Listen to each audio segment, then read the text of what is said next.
Hello YouTube, thought I'd do a quick video here. Today I'm going to show you the best doomsday prepper repeater base station node setup that's very universal.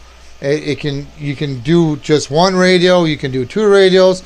I'm using my repeater controller board that I built. I'll do another video on that later because that repeater controller board is going to have a lot of built-in functions, repeater ID, alternative message, all kinds of stuff. But this video is about my rack. I can grab the handle and pick this whole thing up. All I gotta do is unplug the power and unhook the antenna, and out I go with it. This whole thing right here weighs 13 pounds. I got the duplexer right there and the power supply right there. I did use my 3D print rack that holds the radios. This handle here is out of wood, and the bottom part of this is also out of wood. I do have available on my website this repeater rack that can hold two radios.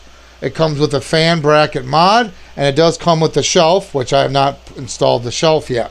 Now I found on these TYT radios, or even the Retevis RT97S radios, that they can run hot when you have them on high power. So I do offer a fan bracket mod. You take the cover off the radio and you put the bracket on there with the fan on there. You're probably wondering, why don't I just cut a hole in the cover? You could do that, but the problem is there's no way for air to escape.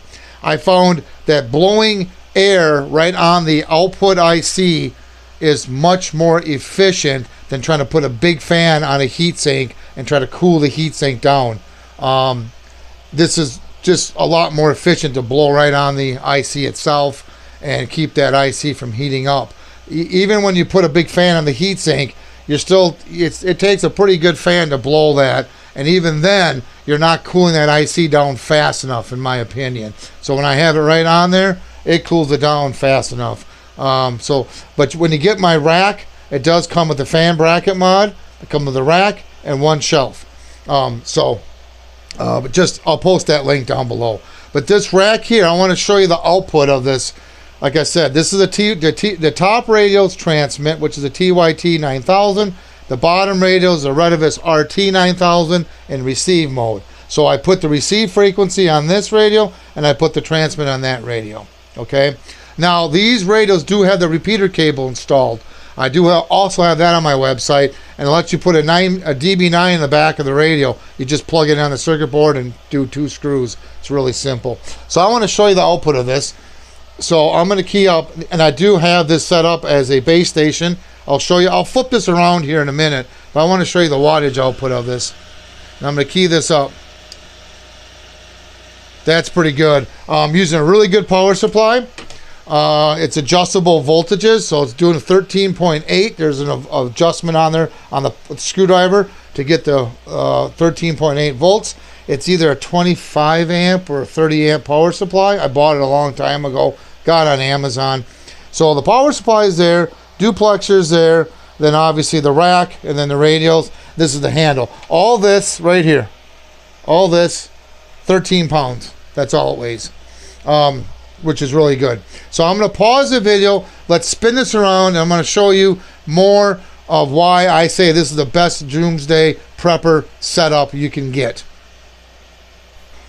Okay, we're back. Now, right now I have the fan running all the time on that. My new repeater controller board will have an option that will only run the fan when the radio's keyed up.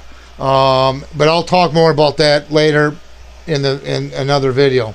So you can see the power supply, the duplexer's there, receive radio, transmit radio. Now the beauty of this is, since this is a 12 volt system, I could hook these two radios direct to a car battery.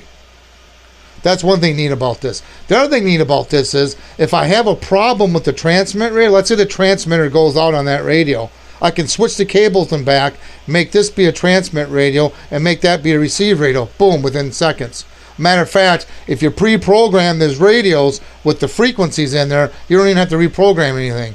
And that's what I did. I have this radio programmed for power.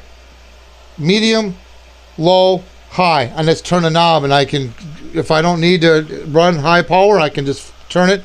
It's the same frequency, but just programmed with low power. So that's nice about these radios. And I got the receive frequencies programmed in there. And I also have all the FRS and all that stuff. I did a video on those three. I got all that programmed in there. So I got transmit, receive frequencies in that one, transmit, receive frequencies in that one. So it's easy to flip it. Or if I just want to use one radio, I can just take the antenna off the duplexer, hook it direct to that radio, change the frequency, and the microphone's right there. Here's the neat thing about this setup. I can still use, this is in repeater mode. I can still use the microphone and we can still hear. So if I take, remember this is my receive radio, so if I turn the volume up and I grab a handheld, 1 2 1 2. I don't know if you can hear that or not. Let me turn it up louder. 1 2 1 2. So I can use this. This is a full base station. So now if I grab, I got a handheld. Let me turn up the volume on the handheld here. I might get feedback, but now I can grab the microphone. 1 2 1 2 1 2. So it's a full repeater and base station by using those repeater cables. I do have those available on my website. So that's the beauty of this. We can use it one radio, two radio. It can be ham frequencies. It can be business band. It can be GMRS. Like I said, I'll do a video on my repeater controller board. I'm going to be building one and have available that's going to have built-in repeater ID, no Raspberry Pi, no Vox, no computer needed. A lot of neat features. And I'm testing, and you're probably wondering, I'm sure you're probably wondering, why I have all these projects going on at the same time. Why is that? Because I'm testing each stage. If you've been following my video, I did a repeater ID prototype that I'm testing as we speak. So I can use that concept and then put it in with my repeater controller. I'm testing each stage separately, if that makes any sense. It will have an LCD display on that. It's going to be really nice. So, any rate, like I said, all this is 13 pounds. I can grab it and go. Just unplug the power, unhook the cable, gone. It works really good. I'll do some videos on this setup. Since now I got it so I can move it around, I'm going to do some distance videos. We'll play with this. You saw the wattage. I'm getting about 50 watts out of it after the duplexer. Working real good.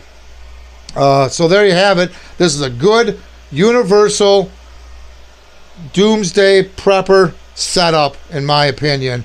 And we'll do some testing. So there you go. If you have any questions or comments, please post them down below. Please subscribe. Thank you and have yourself a good day.